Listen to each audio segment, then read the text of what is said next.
एक लंबे समय पहले एक गांव में चंद्रैया और शकुंतला नामक पति पत्नी रहते थे। वो दोनों लालची स्वभाव के थे।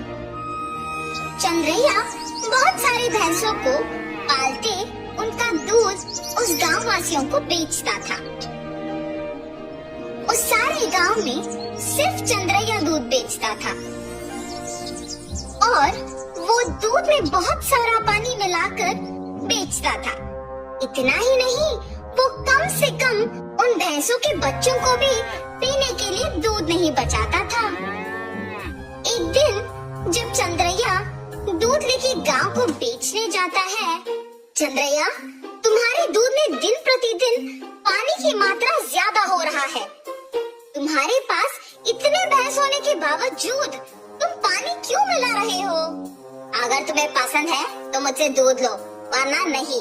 मैं यही दूध किसी और को भी दे सकता हूँ।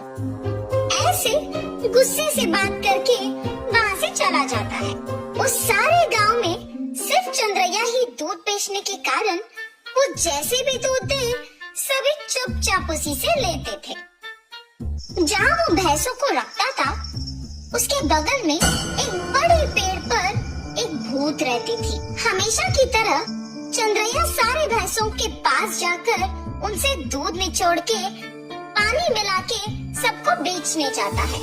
हर रोज ये लालच के कारण इतना दूध निचोड़ता है कि हमारे खुद के बच्चों को पिलाने के लिए कुछ नहीं है। इतना ही नहीं, हम हर रोज देखते हैं कि वो दूध में पानी मिलाता है। हम बचपन से उसी के पास बड़े हुए हैं, इसलिए हम कुछ नहीं कर पा रहे हैं, लेकिन हमें उसे एक सबक सिखाना ही होगा। ऐसे आपस में बात करते रहते हैं।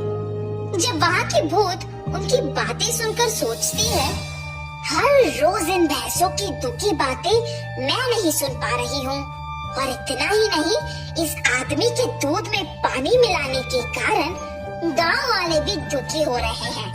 इन भैंसों की सहायता से ही इस आदमी को सुधारना होगा। ऐसे सोचकर वो भूत उन भैंसों के पास आती है।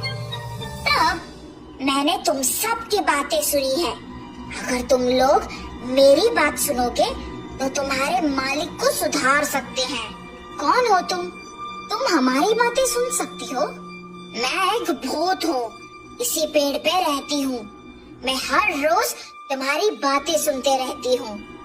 हम तुम्हारी बात सुनेंगे, मगर वादा करो कि तुम हमारे मालिक को कुछ नहीं करोगी, सिर्फ उन्हें एक सबक सिखाओ, बस। ठीक है, तुम्हारे मर्जी के अनुसार उन्हें कुछ नहीं करूँगी। ऐसे कहके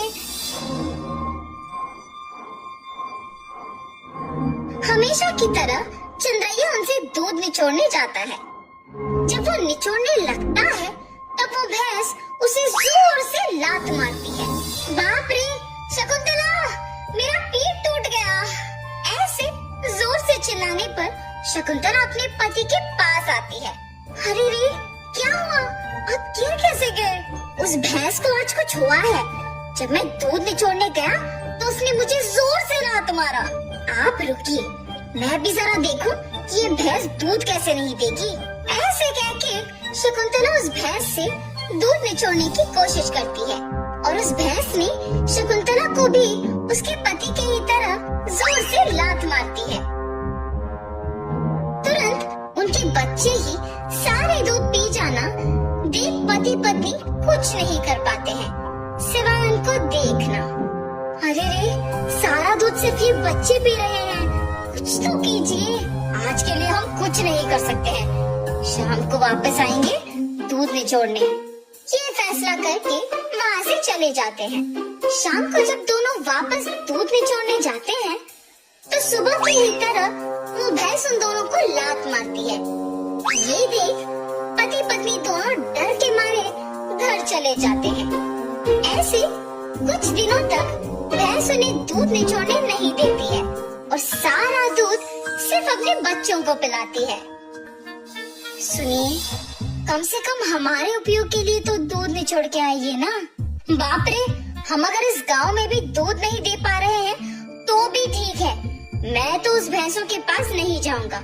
वहाँ के भैंसों में से एक को कुछ तो हुआ है, इसीलिए हमें दूध निचोड़ने नहीं दे रही है और सिर्फ उसके बच्चों को दूध पिला रही है। उतना चाहिए तो तुम खुद निचोड़ने जाओ। बाप रे, मैं अकेले? नहीं नहीं, हम दोनों मिलके दूध निचोड़ने की कोशिश करते हैं। चलिए। ठीक है, कल सुबह जाएंगे। ठीक है जी। भैंसों के पास जाते हैं। शकुंतला, पहले तुम जाओ। ऐसे कहने पर शकुंतला उन भैंसों के पास जाके दूध निचोड़ने की कोशिश करती है। जब वो निचोड़ने की प्रयत्न करती है तो वो भैंस जोर से लात मारती है। बिना दूध दिए अपनी पत्नी को लात मारने के कारण चंद्रैया को गुस्सा आता है और वो एक डंडे से भैंस को मारने लगता है। मेरी पत्नी को दूध निचोड़ने नहीं दोगे तुम? हाँ? ऐसे कहते हुए जोर जोर से मारता है, मगर उस भैंस की जगह चंद्रैया खुद पिटता है और इसी कारण उस भैंस को मारना बंद कर देता है। लेकिन उसके बाद भी उसको और उसकी बीवी को डंडे से मार पड़ते ही रहते हैं। हम आइंदा कभी भी दूध निचोड़ने नहीं आएंगे, हमें मत मारो। अरे हिम्मत है तो ऐसे दिखे बिना नहीं, सामने आके मारो हमें। ऐसे कहने पर वो भैंस अचानक एक भूत के रूप में बदल जाती है।